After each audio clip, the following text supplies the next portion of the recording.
The launching of the management plan, attended by the Minister for Natural Resources, Torres, took place in appropriate surroundings at Muir's Lookout in the Wattigan Mountains. Quite a time, and it is quite a complicated document. As though the outline of the plan, I would like to thank everybody for coming along today. It's called the Exotic Forest Policy for the plantation side of things. To date, smaller trees left after timber cutting, trees which must be removed for regrowth to occur, have been ring-barked by forestry workers, a costly and time-consuming task. Under the management plan, pulpwood will be removed through commercial harvesting. Well, basically the primary commercial operation here in the Wattigans is a sawlog operation. We supply 4 Crown sawmills from these forests, and basically they are the people that we sell our primary product to, being sawlogs. The pulpwood people come in as an integrated operation with the sawlog people, so that as we take sawlogs out and direct them to one of those 4 sawmills, we'll also take pulpwood material out and direct it to the pulpwood processors. Does this mean the forestry industry is expanding? Are more trees going to be sacrificed? There'll be no more trees felled because of pulpwood. The Minister for Natural Resources, Janice Crozio, today commended the plan. She also announced the creation of the Bar Flora Reserve in the Olney State Forest. This is possibly the 20th reserve that I have now dedicated to Executive Council. I'm very concerned that forestry keep on doing their job, and they're doing an excellent job, but we also have the opportunity of preserving for the future what we find are very unique parts of our forest.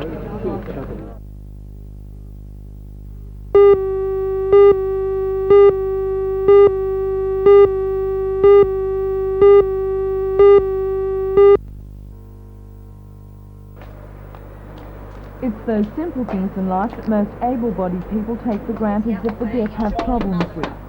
But that's where the hearing dogs come into their own. The dogs, which are trained in Adelaide, are taught to respond to sounds around the home and make their owners aware of them. For people like Mrs. Joan Roberts, this assistance is invaluable. The program was started by the Lions Club 3 years ago, and now dogs have been successfully placed with their new owners all over the country. Deaf people lead very, very isolated lives, and the dogs are a great help to them in letting them know just what's going on around their home and knock at the door a visitor or a whistling kettle, or in the case of a young mother, babies crying or toddlers perhaps hurting themselves in the garden. How difficult is it to train these dogs? All I can say is you need a tremendous amount of patience. It is time consuming and it is repetitive work, but once the dogs are trained they really enjoy their work.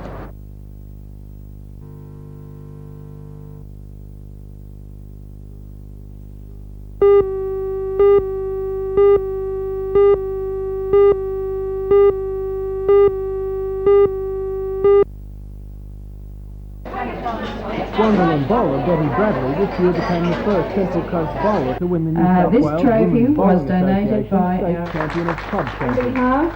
Today she was presented with the award at her home club by the State President Josh Johnson.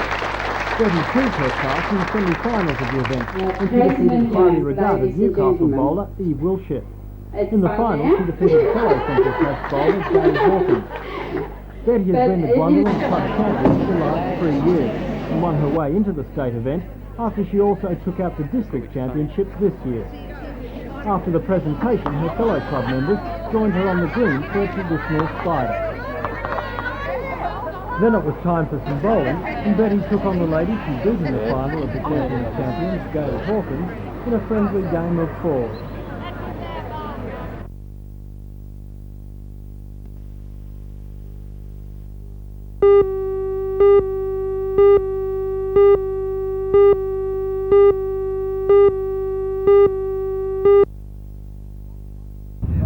Trucks won't be inspected at the New Carrington station until around September, when the state government's heavy vehicle inspection scheme gets underway. However, from Monday, all vehicles previously checked at the Newcastle Motor Registry will be directed to Carrington. In opening the station, State Transport Minister Barry Unsworth said heavy vehicles have a higher involvement in accidents than other road users. He said establishing stations throughout the state would hopefully reduce the number of accidents due to mechanical failure. The problems associated with cars and trucks using the same roads have also prompted the state government to launch a campaign aimed at drivers, which Unsworth said it will be released next month. We want drivers of normal vehicles to recognise the difficulties that the drivers of heavy vehicles have in using the road. and when they're passing or when they're driving near a heavy vehicle, they should recognise this difficulty.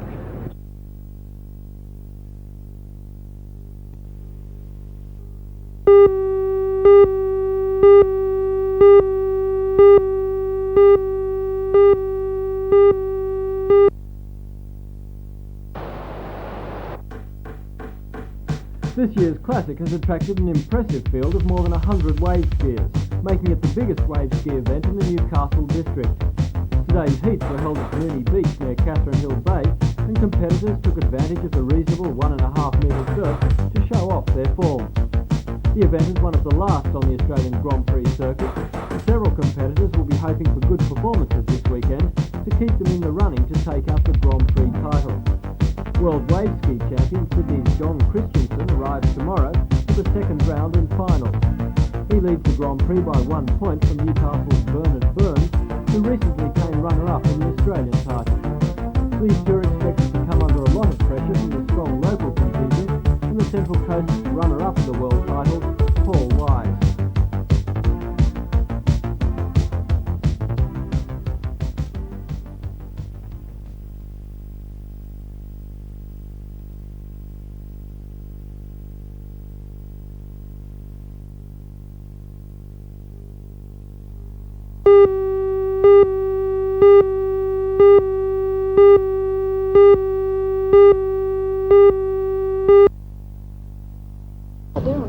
The proposed changes also recommend the waiving of registration fees for seeing eye dogs and hearing dogs, but it's the proposal to allow dogs a bit of freedom that will affect the most people.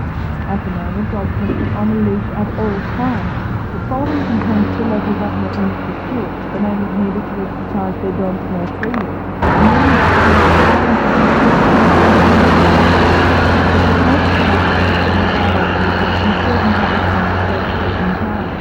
Those variables must be nominated by the local council. But will the changes be workable in Newcastle? That's not necessarily the way it'll go. Well, we do have problems in Newcastle because it's a built-up area, and of course footpaths would be out, roads would be out, and beaches would be out. Perhaps we'd have to look at our parks and our reserves and to carry out an investigation in those areas.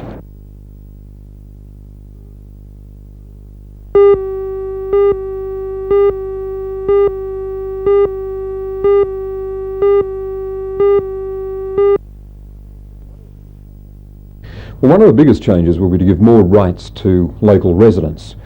For example, at the present time, the law doesn't require the council to notify residents before it contemplates a rezoning that might affect them.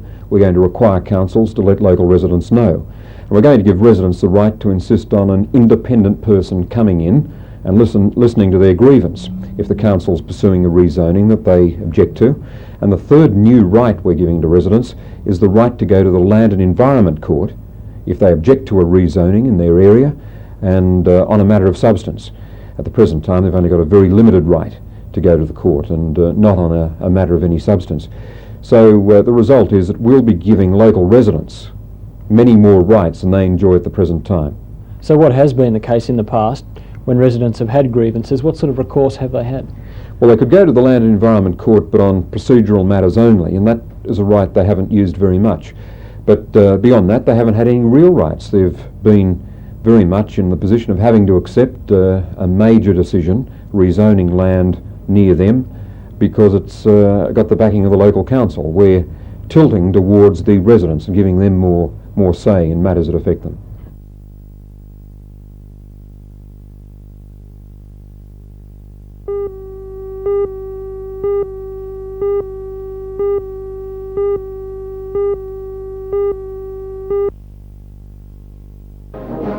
The Canadian staff band is comprised of 37 members, including the bandmaster and executive officer. The members are either officers and employees of the Salvation Army or are selected bandmen from various church bands. They campaign at tours in Canada or the United States 1 weekend a month, 7 months a year, and also undertake extended tours overseas. Their repertoire includes traditional, symphonic works, hymns, marches, as well as contemporary music. The band presents an evening of music tonight at the Griffith Duncan Theatre before leaving tomorrow morning for Wollongong.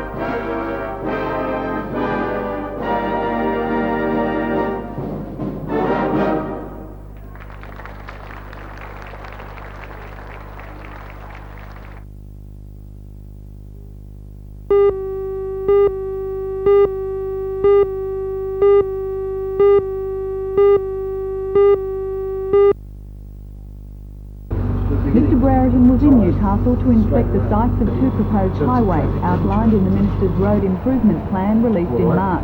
The first, Highway 14A, is to link Rankin and Industrial Drive, passing through the new Warrabrook housing estate. Mr Brereton said he was quietly hopeful work would start on schedule before the end of the year. He said due consideration would be given to the housing estate. The second proposal is Newcastle Highway 230. This will connect Newcastle Road, Desmond, with Masons Road and Sandgate, running beside the university and adjacent to Marist Park. The original plans have been changed to bypass the Shortland wetlands. Well, it's been altered so as to reduce the impact upon the wetlands, and we're very happy with the final result from an engineering point of view and from an environmental impact point of view. We're now in a position to call tenders in the course of the next week or two for the first section of that roadway. You're still though going to have a major highway going through behind you. It's right adjacent to the wetlands. Do you think it's not going to affect the reserve? Well, it's been designed in such a fashion as to not environmentally affect the wetlands, and we're pleased that the earlier plans, which would have had something of a devastating effect here, have been now altered. Although both proposals considered today seem poised to go ahead, Mr Brereton said federal government cuts announced in April would affect the road improvement strategy. Well, it's certainly made life very difficult for us, and it's meant that we've had to change some of our priorities. We're in the process of reviewing all of them, and we'll have to make some hard decisions as we go along. But I'm confident that we'll be able to ensure that there's a minimum effect here on Newcastle.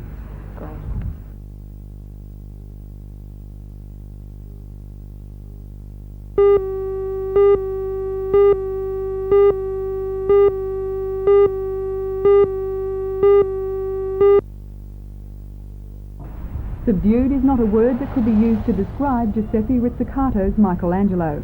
From the replica of David which dominates the front entrance, past the frescoes and gilt columns, the restaurant and function room was truly the renaissance of a bygone age. Outstanding features abound, from the black and white marble floors to the glassy ceilings.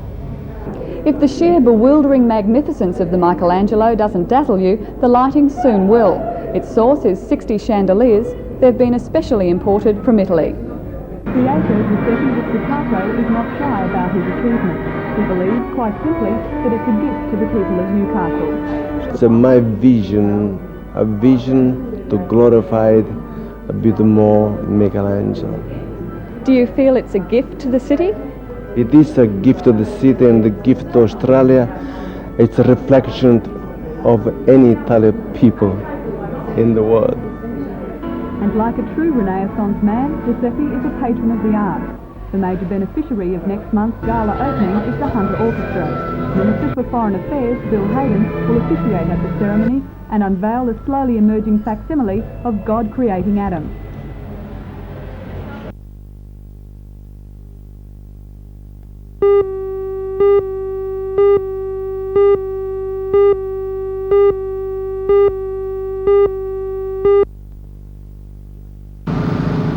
The accident occurred at around 11 o'clock last night on City Road, Newcastle. A Nissan Patrol heading south went to overtake another vehicle and collided head-on with an early modern Valiant sedan. The noise of the impact was heard several kilometres away. Rescue units, ambulances, police and firemen attended the scene and quickly worked to free the driver of the Valiant, a man who was trapped in the twisted wreckage. He was taken to hospital with serious head and arm injuries. The passenger in the Valiant, a woman, was also taken to hospital, as was the driver of the Nissan. The road was blocked to traffic for several hours as police worked to clear the wreckage. The collision was the only serious accident to occur on Newcastle Road over the weekend.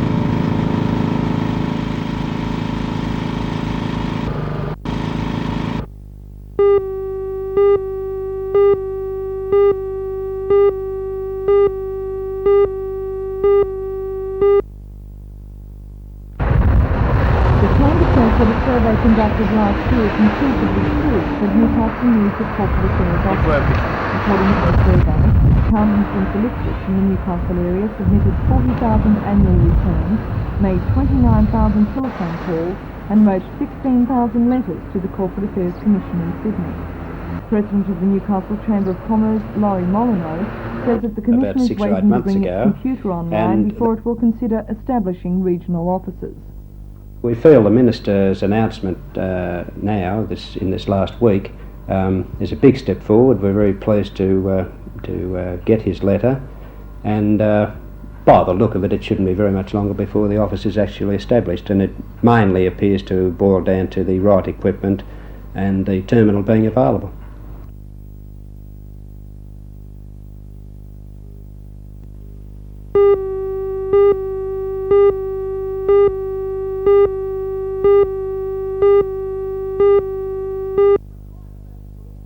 For Christ's sake, Julia, can't you control yourself? No. Anyway, why should I? You can say with assurance that Katara is a comedy, but that's about the only thing you can be sure of. Despite its title, Katara is not really about Newcastle or even about suburbia. I need all the practice I can get. One day it'll be for real, then there'll be no second chances. Hopkinson is this year's guest director for the drama department, and arrived after a Julia, series of we've professional talked about it. It'd be far better if we waited until we got married. Including the original production of Cheapside. He and the 14 drama students who act in the show have written a script loosely based on the work of 17th century French playwright Molière. The plot concerns the efforts of a young couple to get married, Just as soon as she can see that I'm going to be a training executive, for every comedy tradition in the provide you with all the security in the world, and that tomorrow belongs to me. Both Marx Brothers on stage and in the Brett traditions of Anarchy. The comic romp and the idea of, I suppose, having a guest director coming into the university drama department is to provide the students working on the show with some interesting experience, and so we've just had an exploration into comedy, and it's about there's a story. It's a kind of boy meet girl, want to get married, mum won't let them get married, etc., etc. So you enlist help of other people to get their own way, but basically it's an excuse to have a lot of fun and hopefully make the audience have a lot of fun too.